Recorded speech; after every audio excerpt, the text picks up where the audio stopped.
Damos la bienvenida en el estudio de los desayunos de 24 horas a Elizabeth Cabezas, flamante presidenta de la Asamblea Nacional. Elizabeth, buenos días y bienvenida a nuestro programa. Muchísimas gracias, Janet. Buenos días a todos los ecuatorianos. Finalmente, se logró un consenso dentro de la Asamblea Nacional. Contó con los bloques de oposición y usted fue elegida como nueva presidenta de la Asamblea en reemplazo de José Serrano. ¿Cómo evalúa usted este proceso? No fue fácil. Llegar a ese consenso pues implicó una serie de conversaciones y de acuerdos entre el oficialismo y la oposición. ¿Cómo lo evalúa usted? Bueno, efectivamente fue un proceso, yo diría, importante, porque más allá de la decisión en un momento determinado de haber apoyado la postulación que Alianza País hizo, implica unos compromisos importantes en cuanto al trabajo hacia el futuro. A mí me parece que en este momento es importante resaltar que la Asamblea ha planteado y tiene nuevos desafíos en el ámbito, sobre todo legislativo, que impulsen temas de fondo en los ámbitos económicos, en los ámbitos de nuevas leyes y de reformas de algunas ya existentes, que permitan que el Ecuador consolide cambios importantes hacia el futuro y hacia las demandas de los ciudadanos, que son en temas de empleo, en temas de seguridad y en varias otras acciones que hemos venido trabajando de manera conjunta. Aquí el planteamiento, y lo dije ayer en las palabras de mi discurso, es trabajar en una agenda legislativa por el Ecuador en temas prioritarios que hay que avanzar. Uno de los temas inclusive que yo había comentado el día de ayer son las reformas a la ley de comunicación,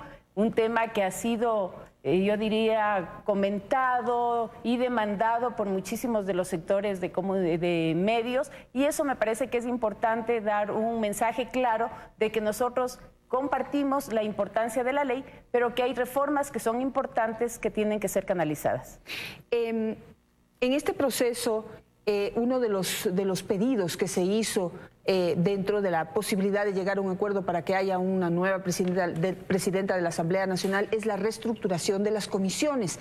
¿Qué opina usted de eso y cómo va a ser ese proceso, toda vez que pues no puede haber una imposición de cómo se van a conformar, sino tiene que ser también un proceso orgánico? Pero ¿cómo lo ve usted? A ver, estamos clarísimos de que tiene que ser un proceso orgánico y ordenado. No es el interés de nadie desarmar todos los temas que están ahí planteados, pero es evidente y conocido públicamente de que han habido comisiones en donde el trabajo legislativo se ha visto paralizado por mala relación entre sus miembros. Definitivamente eso es importante. Ayer tuvimos ya la presentación de la renuncia por parte de Augusto Espinosa como presidente de la Comisión de Educación, pero todavía hay varias comisiones en donde han habido presentación y solicitudes de renuncia de sus presidentes, en el caso de la Comisión de Seguridad sobre todo, y vamos a esperar si es que hay esta voluntad de hacerlo de manera, yo diría, voluntaria, pero si no es así, pues es necesario un cambio.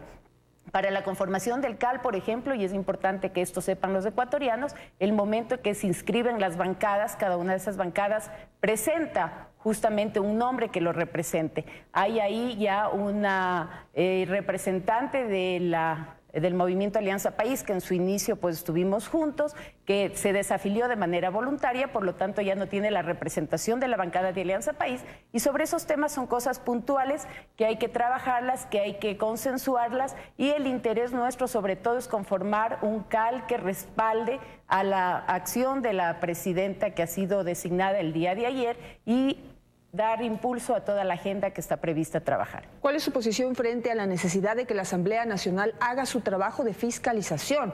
En estos 10 años dejaron mucho que desear, y parte de la formación del CAL actual y del CAL en estos últimos años ha sido responsable de que no haya habido esta fiscalización, esta misión de los asambleístas de Alianza País de truncar la posibilidad de examinar la actuación de determinados funcionarios públicos. ¿Cuál es ahora su posición frente a la fiscalización? ¿Qué es lo que vamos a ver en la Asamblea Nacional desde su dirección? Bueno, definitivamente el tema de fiscalización es un tema fundamental. Creo que los penosos casos de corrupción que se han ido evidenciando en todo este tiempo, lo que hace pensar es justamente de la necesidad de que la Asamblea actúe como un ente de rendición de cuentas permanentes para los funcionarios públicos, que sea un detector temprano de estos actos irregulares, para evitar hacia el futuro, ¿no es cierto?, actos de corrupción como estos que ahora realmente nos avergüenzan. Yo quiero hacer una precisión, Janet, si usted me permite, sobre un tema importante. Yo presenté el día 15 de diciembre a la Asamblea justamente la solicitud de comparecencia del señor Carlos Ochoa, ahora ya destituido como superintendente de comunicaciones. Presenté también una solicitud de comparecencia del Procurador General del Estado y suscribí obviamente también el juicio político del señor Ochoa, toda vez de que él mismo ya fue presentado por parte de la bancada de Creo. Entonces, dentro de este corto tiempo como asambleísta, yo he impulsado acciones de fiscalización que me parece que son relevantes. Creo que la Asamblea Nacional no tiene que convertirse tampoco en un escenario de yo diría, de exposición agresiva para los funcionarios públicos, sino más bien darles la oportunidad de que ellos planteen todo su trabajo y sobre eso nosotros también ir recogiendo los temas que son sensibles e importantes. Hay varias propuestas, se han anunciado inclusive algunos temas de juicios políticos a futuro, como el tema del fiscal Carlos Vaca, y sobre eso obviamente esperaremos que ya se presente en la documentación. Dentro de este trabajo que se va a realizar de aquí en adelante, ya hablamos de la fiscalización, también hay que saber cuál es su posición frente a las propuestas que pueda hacer la oposición. Como se conformaron las fuerzas ayer para su elección, vemos que hay un acuerdo para su elección entre el Partido Social Cristiano, el BIN y el oficialismo. Del otro lado queda el Partido Creo, pero esto, ¿cómo poder de todas formas tomar en cuenta aquellas propuestas, por ejemplo, sobre las reformas que hay que hacer a la ley de comunicación, que han sido iniciativa de muchos de sus asambleístas y que no sean dejados de lado por el hecho de estar del otro lado, por ejemplo, por el hecho de no estar de acuerdo con que usted ahora sea la presidenta de la Asamblea? Mire, no pasa por eso el tema de la calificación de los juicios dentro del CAL. Pasa por una suerte de revisión y de chequeo de todos los requisitos y de la base jurídica en la cual está fundamentada. Esto, más allá de las posiciones a favor o en contra, lo que requiere es una importante unificación de voluntades para tratar los temas que hemos hablado, los temas de legislación y los temas de fiscalización de manera transparente, de manera clara y de manera frontal. ¿Cuál a su criterio son las prioridades de aquí en adelante de la Asamblea Nacional? Habló ya de la ley de comunicación. ¿Y seguimos con? Bueno, tenemos varios cuerpos normativos que son importantísimos mencionar, que están ya en debate en las distintas comisiones. Uno de ellos, por ejemplo, es la reforma justamente al Código de Trabajo. Estamos hablando de que hay importantísimas iniciativas para incentivar el tema de empleo. Esa es una de las demandas de los ciudadanos. Y este Código de Trabajo deberá acompañar justamente varios ajustes que son necesarios para ello. Tenemos también el tema de la educación intercultural bilingüe. Tenemos todo el tema relacionado a la Ley Orgánica de Educación Superior en la línea de generar una cantidad de institutos técnicos que van a permitir que la educación no solamente esté en el ámbito más alto de lo que son tercer nivel y maestrías, sino también que tengamos una educación intermedia importante que permita la calificación de los ecuatorianos para acceder fácilmente al mercado laboral. Elizabeth, ¿qué tan tolerante va a ser usted de aquí en adelante frente a las críticas que pueda recibir tanto su gestión actual como su gestión anterior? Uno de los puntos importantes de las instituciones es la credibilidad que puedan generar y que esa credibilidad va también de la mano de quienes están a la cabeza. Pero en su caso, valga la redundancia, Elizabeth Cabezas, pero a usted se le cuestiona algunas cosas. Por ejemplo, ¿por qué digamos, su gestión en el municipio de Quito fue cuestionada? También el hecho de que haya estado tan cercana a Jorge Glass y que en algún momento de su vida haya sido una correísta, pero de cepa, que defendió todo aquello que hoy estamos desmantelando.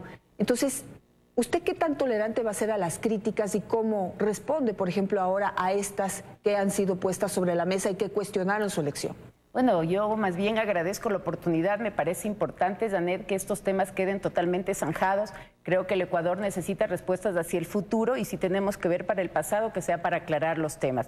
Mire, no sé quién ha cuestionado mi gestión como concejala de Quito. Me gustaría más bien que usted me dé el dato.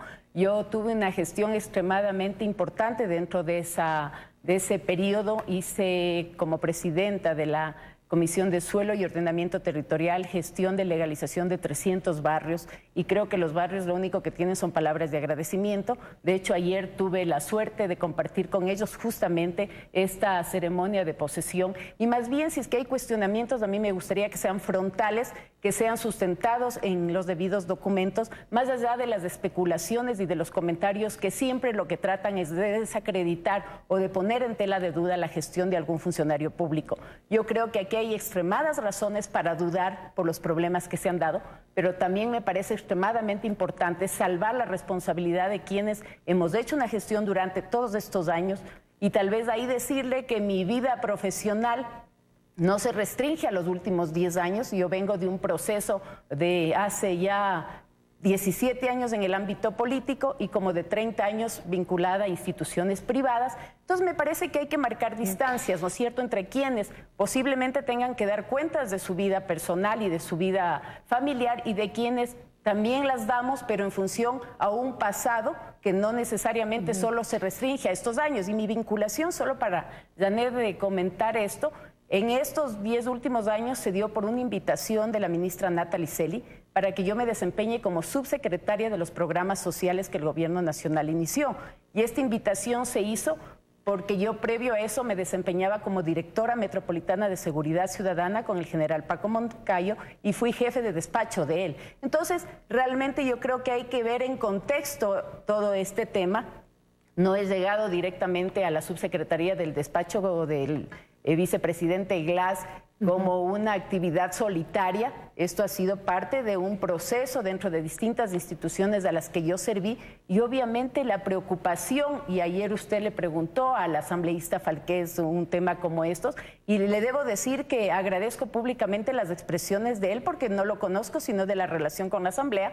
Sin embargo, las expresiones fueron muy generosas, así como también del asambleísta Torres, a quien he conocido en estos meses, porque creo que sí es importante también la apertura, la relación y esta, yo diría, suerte de compartir ideas, de compartir objetivos que van más allá de todos estos temas puntuales. Ahora, ¿cómo creerle que usted en este momento, de aquí en adelante, va a ayudar desde la Asamblea Nacional a desmantelar un sistema que desinstitucionalizó al país y que estableció un sistema de corrupción? Esto no lo digo yo únicamente, simplemente le traslado el balance, el análisis, el diagnóstico que se ha hecho a los 10 años de gobierno de Rafael Correa. Hoy, dentro de la Asamblea Nacional, están encargados de desmantelar un sistema que legalizó algunos sistemas que terminaron provocando corrupción. Usted defendió a capa y espada todo lo que hizo el gobierno de Rafael Correa. ¿Cómo ahora creerle que va a participar en este importante proceso de reinstitucionalización y combate a la corrupción? A ver, tal vez hay que precisar, no he defendido a capa y espada, yo he sido bastante autocrítica, y tal vez ahí vale la pena atar con la pregunta que usted me hizo hace un momento. Justamente por mis críticas y mis cuestionamientos, yo tuve varias diferencias con el alcalde con el que compartí la gestión en la época en que fui concejala de Quito. Yo no compartía necesariamente esa función de un alcalde que cumpla a cabalidad con una línea de gobierno, más allá de las cosas que eran buenas para la ciudad, más allá de las cosas que podían ser en medidas importantes. Yo tuve varios reparos en varios temas, y posiblemente por ahí empezaron algunas diferencias que creo que son importantes también mencionarlas y que la ciudadanía lo conozca, y eso es público a través de las actas del Consejo Metropolitano. Entonces, si usted quiere hacer una labor investigativa con un poco más de detalle, lo podría hacer de esa forma. Ahí se evidencian algunas posiciones mías con respecto de algunas de las medidas que se tomaron en aquel momento. Entonces, creo que no era una defensa total. Yo me he permitido siempre puntualizar las visiones o los pensamientos que he tenido, y no siempre eso es del agrado de todos con quienes uno comparte, y más bien eso podría generar estigmas y preocupaciones hacia el futuro. Entonces, yo a partir, y yo diría durante varios de estos periodos, tanto en la concejalía como a posteriori, he tenido varias posiciones respecto a ciertos temas que he considerado que podrían haber sido manejados de una manera diferente. ¿Lo mismo sucedió en su paso por otras instancias de gobierno ya dentro del gobierno de Rafael Correa, Jorge Glass? Bueno, yo en la época que trabajé con el presidente Rafael Correa, realicé un trabajo netamente operativo, no estuve en un área de toma de decisiones importantes, hice un trabajo más bien de coordinación de temas territoriales en cuanto a la agenda del presidente, y cuando me invitaron a trabajar con el vicepresidente Glass, lo hice en la misma línea. El apoyo que se me había pedido era justamente trabajar en la relación con actores sociales para todos los temas de participación y de involucramiento del vicepresidente en ese momento. Entonces, hay funciones específicas en cada uno de estos temas que me permitieron a mí ir desarrollando y fortaleciendo el trabajo que se venía haciendo de manera territorial. A eso se circunscribió las tareas que a mí me fueron designadas. Pero obviamente yo entiendo la preocupación que ustedes han planteado como medios, entiendo tal vez la preocupación que en los ecuatorianos se ha generado, y lo que sí rechazo, le debo decir, Janet, es la brutal, ¿no es cierto?, cadena de desprestigio que se hace a través de las redes sociales, en las cuales uno es sujeto, y es penoso decirlo, pero es sujeto al comentario de cualquier tipo de ciudadano que sin conocer las cosas se permite juzgar y se permite hacer comentarios al respecto. Perfecto, me voy a quedar con eso porque mi pregunta inicial fue muy clara. Si usted está dispuesta de aquí en adelante a enfrentar todas las críticas que de su anterior gestión y de la actual se van a desprender por haberse ya visibilizado ahora desde la presidencia de la Asamblea Nacional. Y tengo claro que usted está dispuesta. Entonces le voy a tomar la palabra y vamos a analizar poco a poco cuál fue su gestión al frente o como parte del municipio de Quito, y luego en sus otros cargos públicos, que quizás para usted sea molesto, pero yo creo que es importantísimo, porque lo que más necesitan las instituciones ahorita es credibilidad, y esa credibilidad debe ir necesariamente de la mano de quienes están a la cabeza. Elizabeth Cabezas. No me incomoda en lo absoluto, más bien me encantaría que dentro de esas expectativas que usted tiene de información también se remita al general Paco Moncayo, a quien yo le tengo un gran respeto y consideración, y con quien trabajé 7 años en el municipio de Quito. Entonces, perfecto, para que tenga una visión global y en perspectiva de toda la gestión que se ha hecho. Muchísimas gracias por estar esta mañana con nosotros.